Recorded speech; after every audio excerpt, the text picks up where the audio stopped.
With the new expansion Dragonflight, there are a lot of characters returning back to the main story.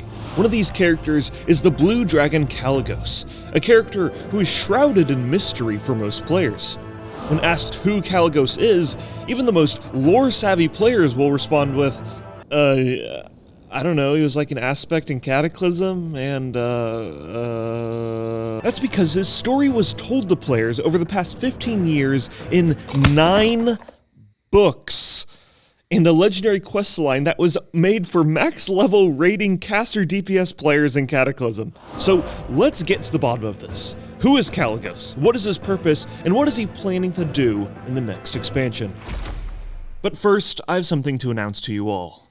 You may now only address me as Lord Platinum WoW, thanks to the sponsor of today's video, Established Titles. You see, with Established Titles, I now have a 1 square foot piece of dedicated land, which by Scottish customs mean that I can be referred to as a Lord, and I get this lovely plaque that labels the exact plot that I own. But when it comes down to it, Established Titles offers a fun, novel way to help preserve the nature of Scotland, and are partnered with the global charities Trees for the Future and One Tree Planted, who plants a tree with every order. So not only are you saving the world, but you can also have the ability to officially include your Lord or Lady title on your credit card, your plane tickets, and dating profiles. And really, this will just make a perfect holiday gift for your loved ones. And the first 200 people purchasing a title pack using my link will effectively be next to my plot, meaning that we can forge the kingdom of Platinum WoW. That is actually just a beautiful preserved forest, but you get the idea. There's currently a Black Friday sale going on right now, and you can use my code PLAT for an additional 10% off. Go to establishedtitles.com/plat to get your gifts and support the channel. Thank you to Established Titles for sponsoring today's video. Our story begins in a 3-part book series called Sunwell. Kalecgos is a member of the Blue Dragonflight and is an investigator of magical sources for Kalecgos, who is the leader of the Blue Dragonflight at this time. While many dragons choose their visage form to be as flamboyant and outrageous as possible, Kalecgos chose to be a simple half-elf human with blue hair and with as little polygons as possible. And in his human form, he would call himself Kalecg. His reasoning for this is so that he could blend in with mortals and not intimidate them with some ridiculous form. Anyways, the Sunwell books are pretty complex and filled with minor plots and characters, so I'm just going to give you the gist of the story and how it affects Kalecgos. Also, to be blunt, the story isn't the best Warcraft has to offer, so, I won't bore you with the pointless details. But I will admit it does have some pretty cool art. Okay, so here's how it starts. Kalecgos gets attacked by dragon hunters, but is helped by a human woman named Anvina Teague. The two find out about a blood elf named Darkon Drathir, and he's trying to control the Sunwell, the most powerful font of magic in all of Azeroth, for his own nefarious needs. Darkon was previously the traitor who lowered Quel'Thalas' defenses, which allowed the Scourge to invade the city. And then a lot of stuff happens because this is a 3-part comic book series involving characters and plots that are not important to the story I'm trying to tell you today, so we're just gonna skip over it for now. Okay, so Darkon then kidnaps Anvina and harvests her energy because she is actually a manifestation of the powers of the Sunwell that was brought to life by the red dragon named Coral Straws, or Coral... Fuck, Jesus Christ. And gave her fake memories of her past. He did this to hide the powers of the Sunwell from evildoers. Clearly it didn't work. In the climax of the comic, Avina's power is fully awakened and she literally melts the flesh off of Darkon and saves the day. Now, despite being turned into literal ash, Darkon is later resurrected by the Scourge, somehow, and becomes a boss for a low-level group quest in the Ghostlands. The truth of Avina's true identity remains hidden, and Kalecgos is her protector and they become romantically involved, meaning that Kalecgos probably got intimate with the most powerful font of magic in all of Azeroth. The next time their story continues is in the Burning Crusade expansion. Kalecgos and Anvina remain in Quel'Thalas, but are interrupted by an enemy players might be familiar with. I know what you're thinking, but Tempest Keep was merely a setback. Kael'thas Sunstrider shows up after his defeat in Tempest Keep earlier in the expansion and takes over control of the Sunwell with his demon army and tries to summon Kil'jaeden with the powers of the well. I need your help. Cannot resist him much longer. Kalecgos is possessed by a dreadlord named Sathrovar, and lore-wise it is Alliance players that free him. I am forever in your debt. Once we have triumphed over Kil'jaeden, this entire world will be in your debt as well. All my plans have led to this. Drain the girl. Drain her power until there is nothing but a vacant shell. At the end of the raid, Anvina is captured, and her power is used to summon Kil'jaeden, but she ultimately sacrifices herself to stop the Demon Lord from entering Azeroth. Anvina, I love you. Focus on my voice. Come back for me now. Kalecg? Kalecg? But I'm lost. I cannot find my way back. Only you can cleanse the Sunwell. The nightmare is over. The spell is broken. Goodbye, Kalecg, my love. Goodbye, Anvina, my love. Few will remember your name, yet this day you changed the course of destiny. What was once corrupt is now pure. Heroes, do not let her sacrifice be in vain. I'm sorry, who is she again?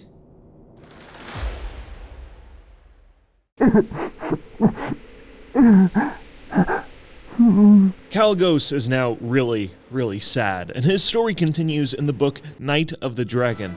Now, the main plot of this book deals with Sinistharia, and Kalecgos is just one of the many characters in the book, and since the plot doesn't directly involve him, I'm just gonna skip over this one. Meanwhile, Malygos, the leader of the Blue Dragonflight, goes crazy and wants to hoard all of the magic on Azeroth and kill all mortals.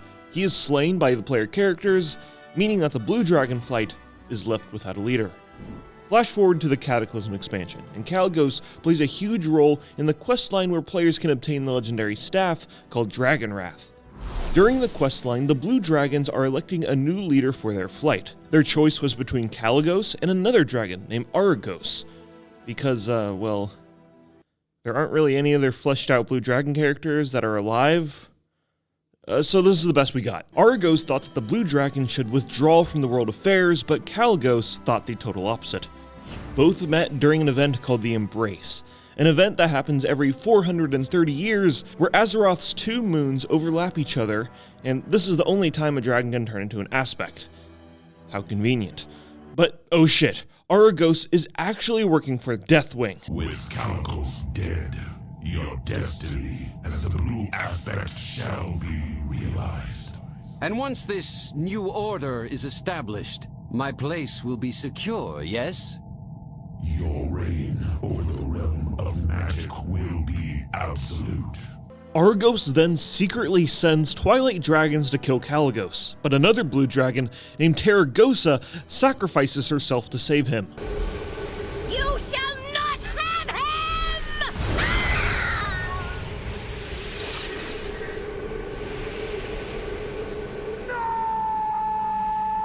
And during the Embrace, the magical powers that be decided to make Kalecgos the new blue dragon aspect, and Arygos gets really pissed off and leaves. Fools! Neltharion, take you all! Our story then continues in the Twilight of the Aspects book. Arygos sends Twilight dragons to kill Kalecgos, but he beats them all up with his newfound powers, and then they retreat back to Wimrus Temple.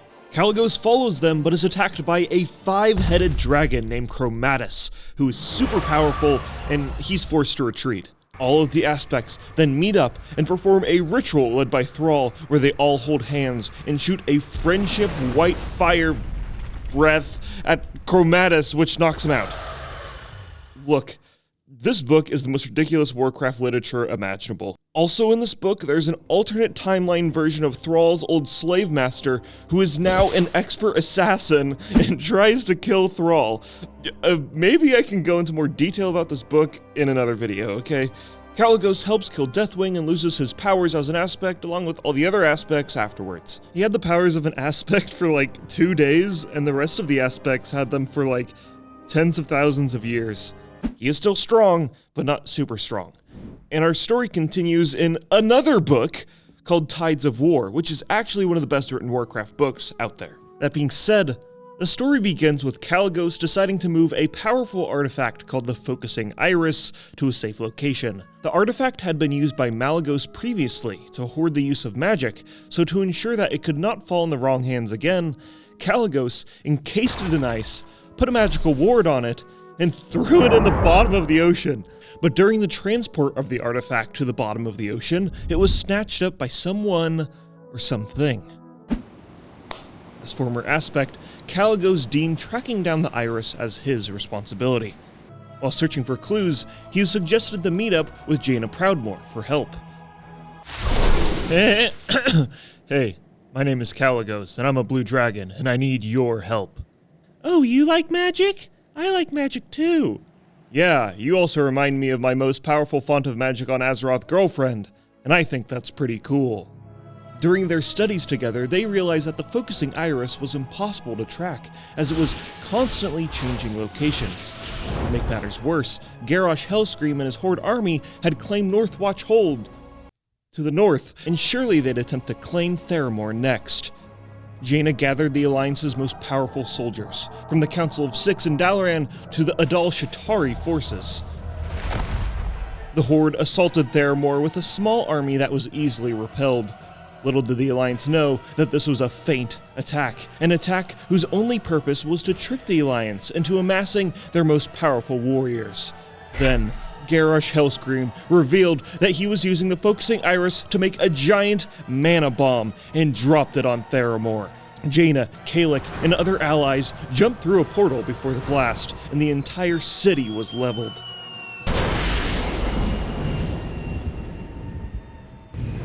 After the dust settled, Jaina was enraged and would stop at nothing to enact revenge. She returned to the rubble of her city, and the Focusing Iris rested in a crater.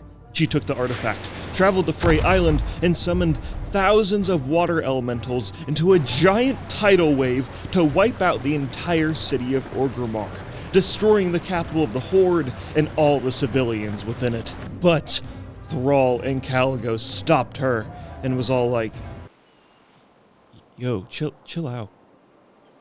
Afterwards, the Focusing Iris was transported to Dalaran for safekeeping, and the Blue Dragonflight realized they kinda suck at their job at protecting magic across Azeroth, and they completely dissolved. Meaning, all of the Blue Dragons went their own separate ways, no longer unified by a single cause. Kalecgos then became a member of the Kirin Tor in Dalaran, and started a romance with Jaina. Apparently, the Blue Dragon had a thing for blonde-haired magical women. Kalecgos was then in the Dawn of the Aspects book, driven crazy by the Spark of Tyr.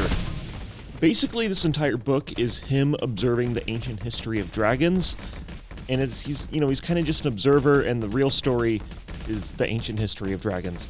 Next season, the War Crimes book, he fights an evil version of himself who didn't stop Jaina from destroying Orgrimmar. It's as confusing as it sounds, and my Wrathion video goes into more detail about this whole event. During Mists of Pandaria, Jaina kinda sorta murdered Sunreaver Blood Elves in cold blood for helping construct the mana bomb that destroyed her city. Afterwards, Kalecgos would take her place in the Council of Six. Flash forward to Legion, and Kalecgos kinda just becomes a talking head that directs players to do quests.